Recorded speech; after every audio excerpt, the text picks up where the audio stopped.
Good morning students. Siddhi Hindi विद्यालय के इस ऑनलाइन क्लासेस में 12वीं वाले बच्चों का हार्दिक स्वागत है। तो बच्चों यहाँ पे हमारा ये जो लेसन है भक्तिन हमने महादेवी वर्मा द्वारा रचित ये पाठ जो है वो पढ़ा। हमारा लेसन ख़त्म हो चुका है। अब हम ये जो पाठ के साथ यानी कि ये जो प्रश्नोत्तर है ये प्रश्नोत्तर की हम चर्चा कर लेते हैं। तो यहाँ पे भक्तिन के व्यवहार, भक्तिन की परिस्थिति, भक्तिन का मूल नाम क्या है, भक्तिन किस प्रकार से यहाँ पे महादेवी वर्मा के घर पे पहुँचते हैं और उनको कौन कौन सी यहाँ पे समस्या का सामना करना पड़ा। अर्थात भक्तिन शहरी जीवन में भी ढल नहीं पाती है, लेकिन वो अपनी एक अलग छाप महादेवी वर्मा पर छोड़ती है।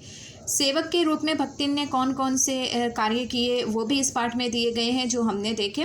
तो यहाँ पे हम एक वीडियो में अगर 2 प्रश्न या 3 प्रश्नों की भी चर्चा होती है तो भी कोई बात नहीं बच्चों, हम शांति से इत्मीनान से धीरे से यहाँ पे प्रश्न की चर्चा करेंगे और जो मैं बोलती जाती हूँ वो आप सुन के उसका वो जवाब है उसका तो आप लिख सकते हो, ताकि आपके पास वो मटेरियल पहुँच जाए, ताकि आपको वो थोड़ा सा समझ में आ जाए। उसका जवाब इस तरह से हमें लिखना है।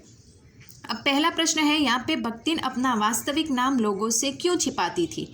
भक्तिन को यह नाम किसने और क्यों दिया होगा? तो हमें इसमें लिखना है कि भक्तिन का सबसे पहले तो वास्तविक नाम क्या है? लक्ष्मी। ठीक है, लक्ष्मी का अर्थ होता है धन, वैभव, समृद्धि का प्रतीक माना जाना। लक्ष्मी अर्थात भक्तिन पैदाइशी अर्थात जन्म के साथ ही वो गरीब थी। उसके नाम के साथ उसकी गरीबी का गुण न मिलने के कारण वह लोगों से अपना वास्तविक नाम छिपाती थी। वह जानती थी कि समृद्धि सूचक लक्ष्मी नाम गरीब महिला की शोभा नहीं बढ़ा सकता। भक्तिन को यह नाम लेखिका ने दिया था। लेखिका ने लक्ष्मी के गले में पड़ी कंठी माला के आधार पर उसका नामकरण कर दिया था भक्तिन, क्योंकि उसकी वेशभूषा और दिखावे से वह यही लग रही थी। तो यहाँ पे इतना आपको बच्चों लिखना है इस प्रश्न के उत्तर में कि भक्तिन का मूल नाम क्या है? लक्ष्मी। लक्ष्मी समृद्धि, वैभव, प्रसिद्धि, ख्याति, नामना का प्रतीक होता है। और लक्ष्मी नाम ये भक्तिन के नाम के साथ जुड़ता नहीं है, क्योंकि उसको ऐसा लगता है कि वो गरीबी में पैदा हुई है, तो यहाँ पे ये नाम उसके साथ शोभा नहीं प्राप्त करता है, उसके गुण से विपरीत है ऐसा। और महादेवी वर्मा से जब वो मिलती जुलती है तो महादेवी वर्मा उसका नाम भक्तिन रखते हैं। क्यों? क्योंकि उसकी वेशभूषा, उसके गले में जो कंठी माला पहरी थी उसको ध्यान में रखकर महादेवी वर्मा ने उसका भक्तिन नामकरण किया था। ये आपको लिखना है। ठीक है, अब यहाँ पे बच्चों दूसरा जो प्रश्न है, 2 कन्या रत्न पैदा करने पर भक्तिन पुत्र महिमा में अंधी अपनी जेठानियों द्वारा घृणा व अपेक्षा का शिकार बनी। ऐसी घटनाओं में अक्सर यह धारणा चलती है कि स्त्री ही स्त्री की दुश्मन होती है। क्या इससे आप सहमत हैं? यहाँ पे ये तर्कयुक्त प्रश्न है बच्चों, और ये हमें पूछा गया है। ऐसे प्रश्न भी बोर्ड की परीक्षाओं में पूछे जाते हैं। तो हमें इस प्रश्न का उत्तर ये लिखना है कि हाँ, यहाँ पे हमें लिखना है कि हम इस बात से बिल्कुल सहमत हैं। भक्तिन ही नहीं अपितु सैकड़ों नारियाँ इस प्रकार की यातनाओं से पीड़ित हैं। भक्तिन की सास और उसकी जेठानियों ने पुत्र रत्न पैदा किए थे। भक्तिन ने 2 पुत्री रत्न को जन्म दिया था। उसकी जेठानियाँ और सास उसकी हमेशा अपेक्षा ही करते रहते थे। यह सत्य है कि स्त्री ही स्त्री की दुश्मन होती है। यह भक्तिन और उसकी जेठानियाँ भक्तिन से सहानुभूति या दया भाव दिखाए बिना उसे प्रताड़ित यानी उसको दुखी करना, परेशान करना, उसको प्रताड़ित करते थे, दुखी करते थे, और उसको दुखी करने का एक भी मौका वो अवसर छोड़ते नहीं थे। भक्तिन को उसके पति से अलग करने के लिए भी उन्होंने बहुत बार षड्यंत्र किए, लेकिन ऐसा नहीं हुआ। एक नारी दूसरी नारी के सुखों को देखकर कभी खुश नहीं रहती। पुत्र न होना, संतान न होना आदि मामले में नारी ही इस समस्याओं को बढ़ावा देती है।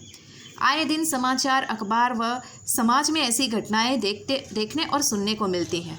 अतः नारी ही नारी की दुश्मन है, ऐसा यहाँ पे लिखा गया है। ऐसा हमें लिखना है कि हाँ, ये बात सही है जो भक्तिन के साथ हुआ है बच्चों, कि उसकी जेठानियाँ और उसकी सास ने उसका किस प्रकार से पुत्र, जैसे कि बेटा ही पैदा होना चाहिए, बेटी क्यों पैदा, तो ये भक्तिन के हाथ में नहीं था। संसार में रहने वाली हर एक स्त्री के हाथ में नहीं होता है ऐसा। तो यहाँ पे एक औरत होने के नाते, एक नारी होने के नाते दूसरी नारी का दुख समझना ज़रूरी होता है।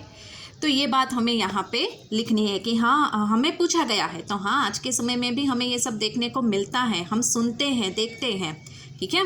अब उसके बाद यहाँ पे बच्चों जो प्रश्न हमें लिखना है वो तीसरा प्रश्न है। तो तीसरे प्रश्न में भक्तिन की बेटी पर पंचायत द्वारा जबरन पति थोपा जाना एक दुर्घटना भर नहीं बल्कि विवाह के संदर्भ में मानवाधिकार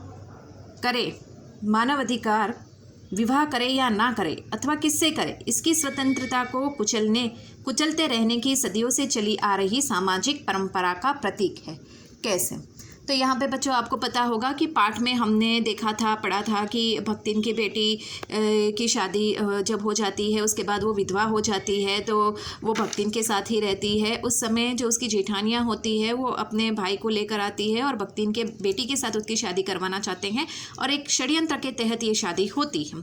ठीक है, गाँव के पंचायतों के सामने। तो हमें इसमें लिखना है कि भक्तिन पाठ में हमने देखा कि भक्तिन की विधवा बेटी से जबरन विवाह भक्तिन के जेठ का लड़का अपने जेठानी का लड़का अपने तीतरबाज साले से करवाना चाहता है, ताकि अर्थात यहाँ पे लिखा गया है भक्तिन की जो जेठानी है उसका भाई के साथ करवाने चाहते हैं ताकि भक्तिन की संपत्ति पर वह अधिकार जता सके। किंतु भक्तिन व उसकी बेटी ने इस रिश्ते को ठुकरा दिया। एक दिन वह तितरबाज भक्तिन की अनुपस्थिति में घर में घुसकर भीतर से कुंडी लगा दी। पंचायत ने अपना फैसला सुना दिया कि चाहे जो भी हो, दोनों ही एक कोठड़ी से निकले तो उन्हें पति पत्नी के रूप में रहना होगा, उनको शादी करनी होगी। अपमानित बालिका ने वर की मरम्मत की। उसके हाथों की 5 उंगलियों के निशान उसके गाल पर छप जाते हैं, किंतु किसी ने उसकी न सुनी। यह फैसला एक तरफा था। इसमें बालिका की इच्छा के विरुद्ध फैसला सुनाया गया था। यह सरासर स्त्री के मानवाधिकार का हनन है। भारत में यह परंपरा सदियों से चली आ रही है। यहाँ पर शादी का निर्माण सिर्फ पुरुषों के हाथ में होता है। लड़कियों की इच्छा के विरुद्ध शादी करने की असंख्य घटना हमारे समाज में होती रहती है। इस किस्से में लड़की की ज़िंदगी नरक से भी बदतर हो जाती है।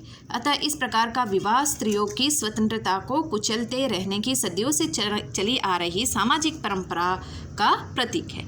तो हमें इस पाठ के एंगल से देखना है बच्चों। ठीक है, कि हम देखते हैं कभी कभी कि जैसे कि भक्तिन की बेटी के साथ जो हुआ वो कभी कभी आए दिन समाज में कहीं ना कहीं अर्थात दुनिया में किसी एक घटना में ऐसा हमें देखने को मिलता है।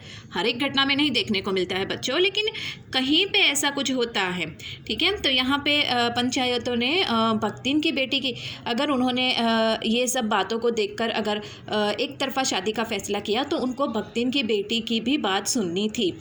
यहाँ पे एक नारी स्त्री होने के नाते उसकी बात नहीं सुनी गई, उसके साथ क्या हुआ तो ये भी सुनना था, लेकिन ये सुने बिना ही एक तरफा फैसला थोप दिया गया। तो ये भी एक समाज में अर्थात ये स्वतंत्र रूप से चली आ रही एक प्रतीक या परंपरा जैसा जिसको हम कह सकते हैं, जो भारत में देखने को मिलता है। ठीक है, तो यहाँ पे हम लोग रुकते हैं बच्चों। आगे वाले वीडियो में चौथा, पांचवा और छठा ये जो प्रश्न है उसकी चर्चा करेंगे। और मैंने जो यहाँ पे जवाब बताए हैं आप सुनकर अगर लिखना चाहो तो आप लिख भी सकते हो। Thank you.